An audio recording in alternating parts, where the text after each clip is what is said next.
Welcome back to Civilnet. I'm your host, Patrick, and I'm joined today by the Economy Minister of the Republic of Armenia, Mr. Vahan Kerobyan. Vahan, thanks for coming on. Hello. So you presided over what can be described as explosive growth in Armenia these last couple of years. Last year's figures was 12.5% growth. Can you tell us so far up until Q3, what are the figures and what we're looking at in Armenia? Yeah, our estimations is that in 2023, our GDP will be twice as big as compared to 2020. Means that in 3 years' time, we were able to double the size of GDP in US dollar terms, which is actually very good because our GDP per capita will end up with $8,200 for 2023, which is actually good. The other good thing is that despite many projections that we had and cautions that we also had from World Bank and other international financial institutions, we were able to decrease the poverty rate despite the high inflation environment, which is also very good because World Bank has projected that poverty rate will grow from 26.5 to 39.6, but we were able to even bring it down to 24.8, which is not big decrease on the poverty, but still very good. So our estimations for 2023 will be around 8 to 9%, which is actually above our budget plans. But below our previous year's achievements, I would say. And that's normal because with the high growth, every year the base is bigger, bigger, and you have to do more to get the same growth rate. But anyhow, we plan to deliver at least 7% growth for 2024, and it is already budgeted for the next year's budget. I'm going to throw you a hardball question.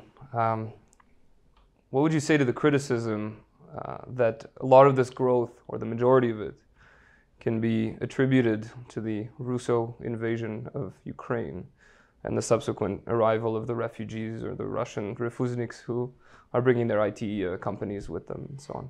Yeah, this is a good question actually, but you have to take into account that people who fled away from Russia, they had a choice. They could go to any other country in the region or elsewhere, but they did choose Armenia as their new host country.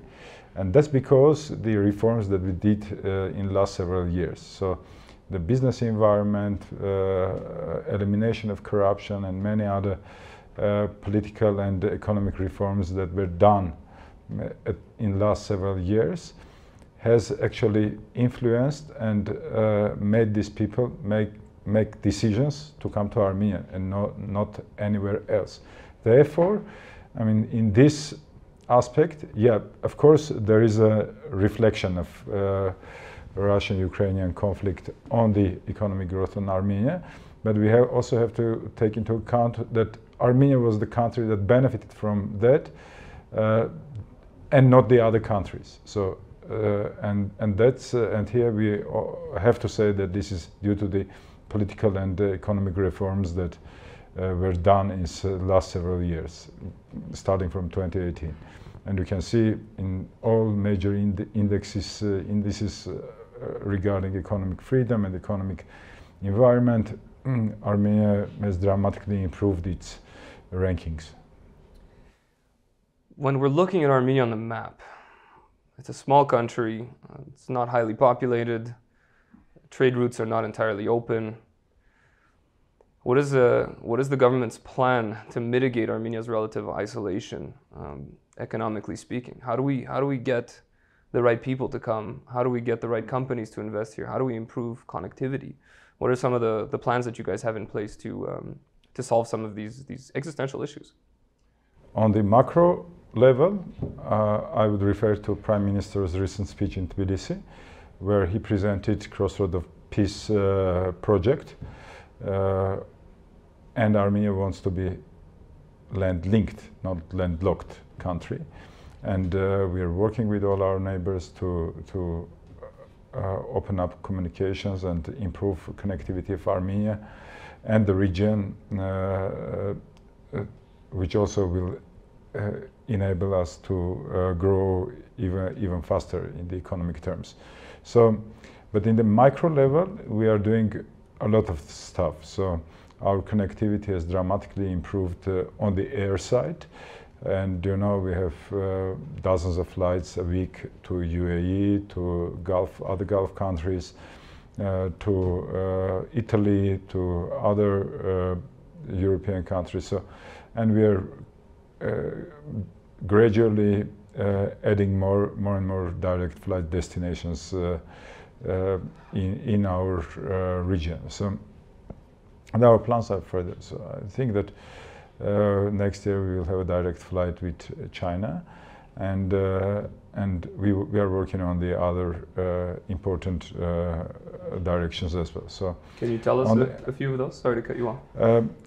Let us. I mean, next year we also have Berlin, which was among our shortlisted destinations, because Berlin is one of the tech centers of the Europe, maybe one of the three, along with Amsterdam and London. So for us, it's very essential to connect Yerevan directly with other tech centers in the world, from San Francisco to Shenzhen. So, but all our homework, and we are doing it. But currently, I can talk about Berlin, which is already confirmed. And I can also tell that we are working very hard to make Yerevan connecting to China's most western cities, also connecting next year as well. So on the rail and road, you know that government is dramatically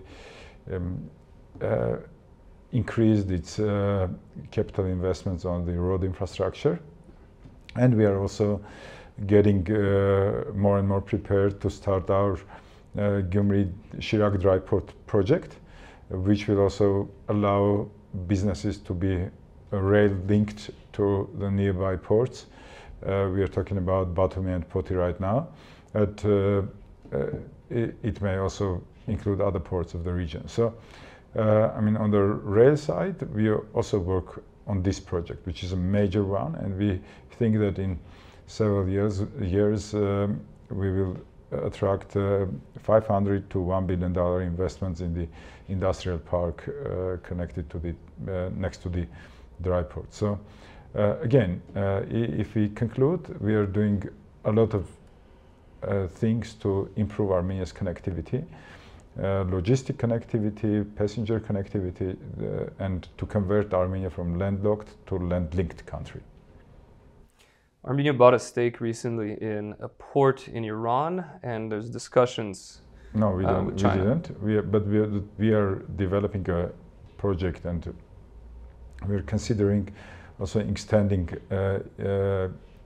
infrastructure also in Iran as well. Mm-hmm. This is related to India, Iran, Armenia, Georgia, and Europe connectivity. So it's a trade route which we want to develop alternatively to those that are being developed as well. So we think that if we are able to ensure 2 weeks shipment time from Mumbai to Europe, then we will get quite a significant portion of the Europe to India trade through Armenia. Is this linked directly to the dry port in Gyumri? Dry port has a substantial role in this project. Excellent. Let's switch gears a little bit. There's a lot of criticism that Armenia is, whether we like it or not, a little bit too dependent economically on Russia. What are some other investment partners or some other countries that we are diversifying with actively? Yeah, I do agree, and I think that that's not because we were very much focused on Russia. It is due to the fact that our exporters and our government maybe also wasn't investing too much into improving or developing relationship with other countries, important countries in the region and in the world. And that's because it's difficult. I mean, it's not the same mentality. You have to understand your partners that are in different parts of the world, to understand what they need to meet their quality standards and to produce goods and services that are really good. So, and if you can do a lot of experts without much less efforts, then obviously businesses did choose that way. But everyone knows, and you're a businessman and I was a businessman too, that it's always good to diversify trade relationship, whether it's business or the country. And we are now putting a lot of efforts in different directions. So we have dramatically improved trade relationship with UAE, and our trade turnover with this country will reach or be close to $2 billion this year. And they're a top foreign investor this year, if I'm not mistaken, right? The UAE has replaced Russia as #1 investor in Armenia. So UAE is now #1 investor country to Armenia. But this is just the beginning. So we have like dozens of ongoing projects with our UAE partners, and the businesses do work together very closely. Recently we had a very big UAE business delegation to Armenia, more than 100 people, and we go to UAE very often. So I think that that as long as we go further, so we open up new pages and new layers, how and where we can cooperate. Just today I met at Prime Minister's office, also with the Minister of State of the Foreign Affairs of UAE, and we again discussed new things with them. And it's good because we understand each other, and we both countries benefit from the trade that we do together. But also we think that there is a lot of potential with China. And now, today my team is also in China, in the Shanghai's China International Import Expo, presenting Armenia's certain products that may be fit for Chinese markets. Another team of ours is now in London, in the world travel markets, again trying to open up new connections or new tourism linkages with travel operators worldwide, because it's a World Tourism Expo. So in many directions we are trying to put more efforts to get more connections, to make our businesses more resilient and not dependent on just one single market. You mentioned making Armenian businesses more competitive. How would you assess the work culture in Armenia? What can we do to improve? I mean, you do have issues with businesses opening late, people showing up late. You do have a little bit of a kind of a slower pace. What can we do to be globally competitive? You know, I mean, it has again many layers. I think that as long as economic growth continues and GDP per capita is also like growing to the next level and layer, people start to value their time more and more, and that's forcing them to be more disciplined and more on time. And we can see, I mean, I start my work at 8 a.m. and I can see that like cafes are now busy at 8 a.m. Which a lot of business meetings early morning, and I can see that that people try to make their life and work again much more efficient. On the government program side, I would say that labor productivity is the #1 priority of our government, and all our programs and all our economic incentives are around the labor productivity. So we want to make sure that our companies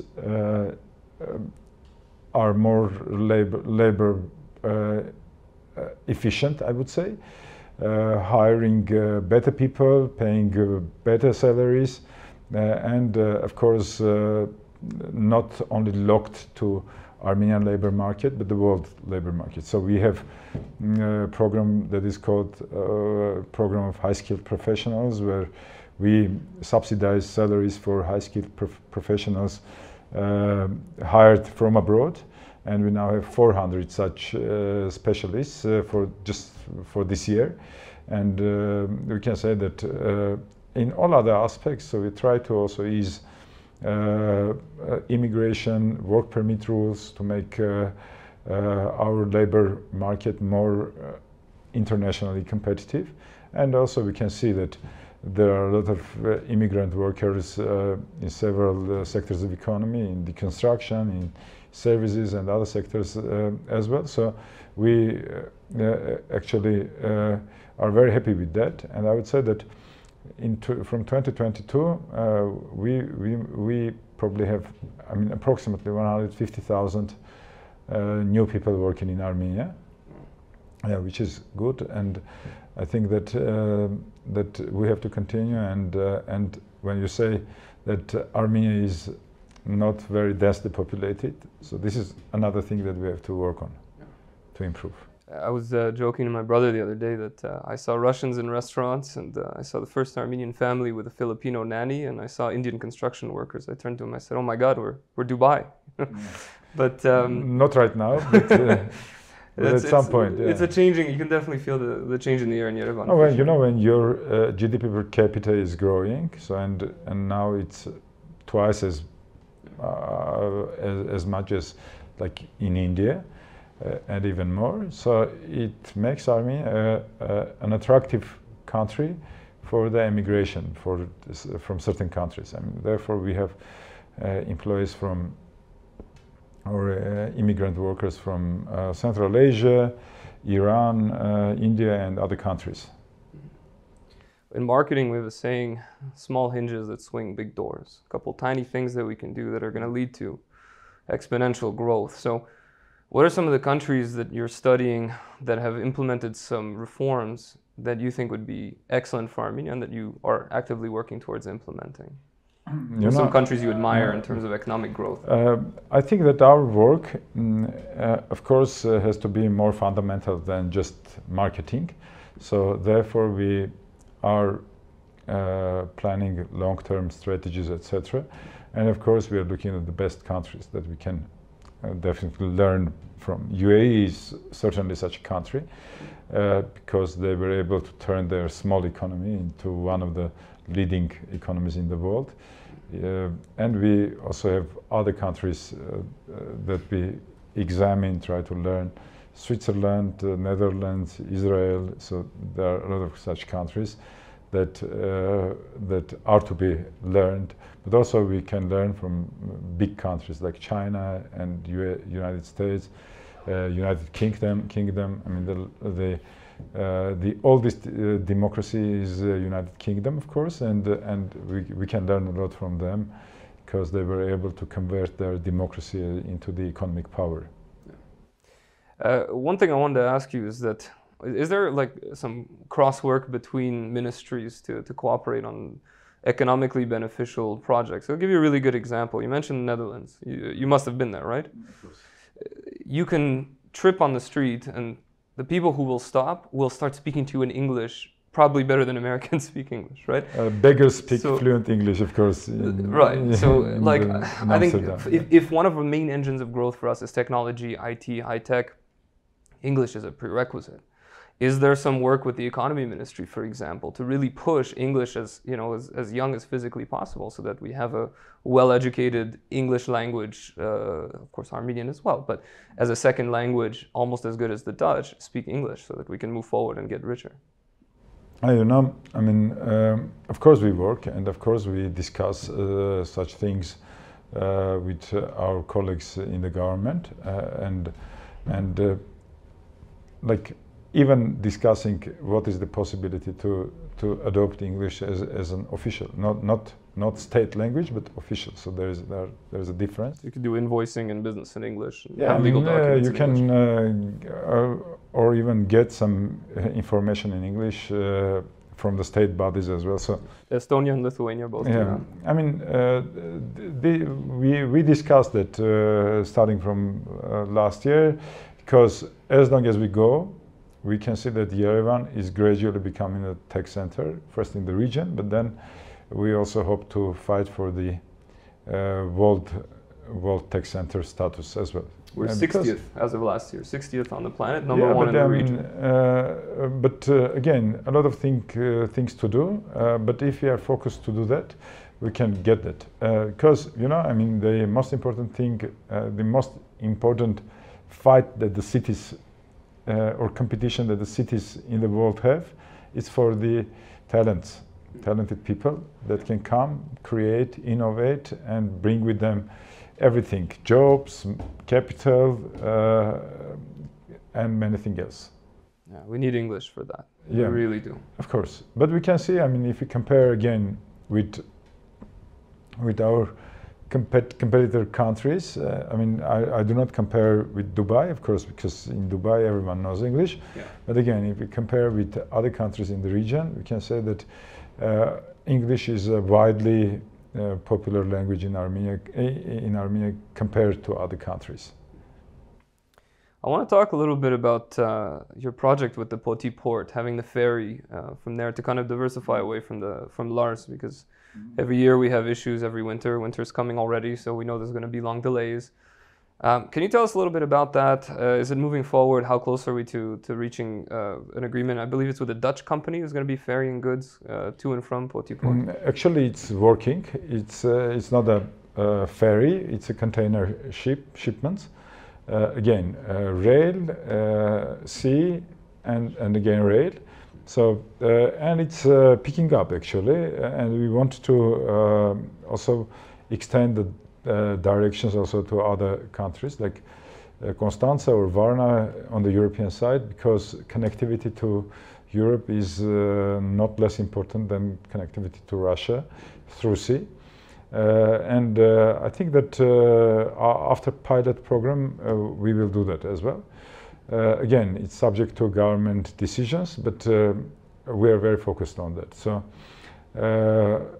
but on the trade with Europe, so we have to take into account that we have a lot of homework to do, because on the export side, from Armenia to Europe, we need to dramatically improve our quality infrastructure to make our companies produce better goods on a better standards, make our laboratories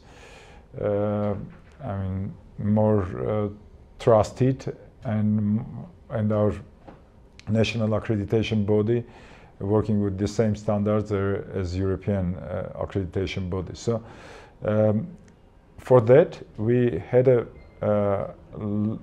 quite a big project with European Union, and they helped us to improve all legislation that is related to that with the help of the Germany's DAX and Italy's Accredia.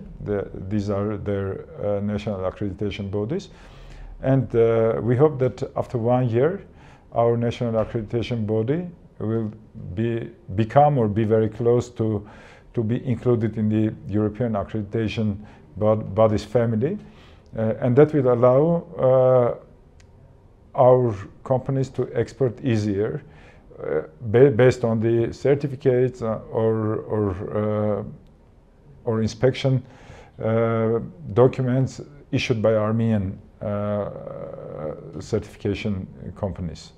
So, I mean, I tell this because this is a prerequisite again to have a massive exports to European Union, and we are doing the infrastructure part now.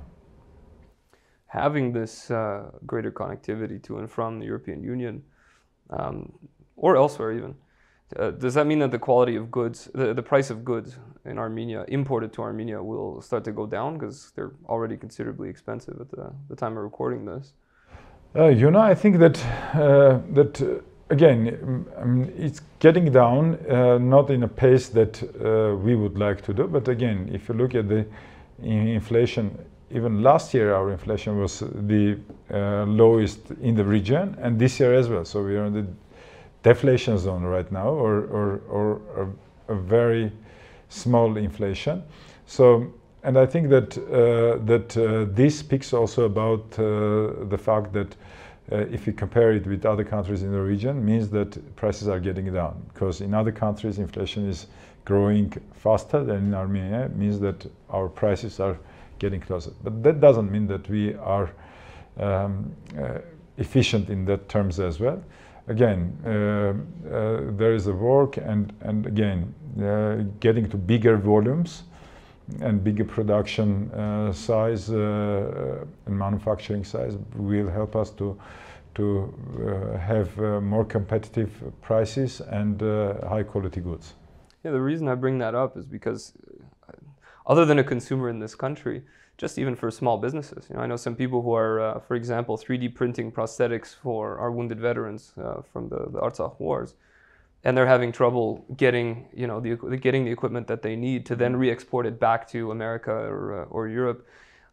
You'll have also, we mentioned off camera, right, that our wines, the bottles are imported from France and the corks come from Portugal. So that dramatically raises the cost of production for our wines, which make them less competitive. So we do need a way to not just export, but also bring the required goods at a faster and more efficient and affordable pace. Yeah, we have to make clear. So if you want to compete in the mass market segment, I mean, that's not probably the segment that we have to we need quality, not quantity. We have quality and the price accordingly. Yeah. So therefore, I mean, maybe in some sectors, in some specific products, we may be also competing in the quality and quantity, but our main focus in all sectors are targeting quality rather than the quantity. So again, if you take tourism, I mean, we for 10 months we are now more than 2 million tourists, which is good. It's a record. So we never had 2 million tourists. Double 2019. In one. Yeah, no, it's not double 2019. It's 25% more than 2019. But again, it's a record. So, but again, our strategy is to attract people who can be considered as mid to up market and not mass market. So and average tourist in Armenia spends like at least twice more than the same or than the average tourist in Georgia, for example, because we work on so we want to invest in infrastructure, in marketing, in services, and charge accordingly.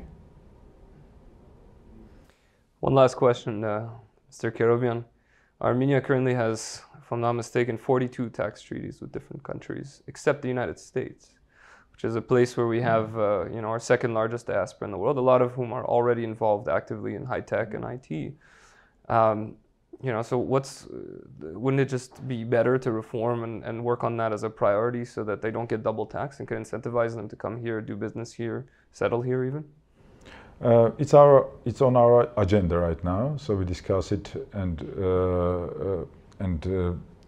discuss different aspects of such agreement with our colleagues from U.S. Treasury, and I think that we will come to that because actually, I mean, Armenia as part of the USSR at all times was there was a double tax treaty between USSR and United States, but excluding private companies. I mean, because at that time in USSR there weren't private companies. So I mean, we have to do some work, and it's on our agenda, and we're doing that. I think that maybe sometime in the next couple of years we will get to that.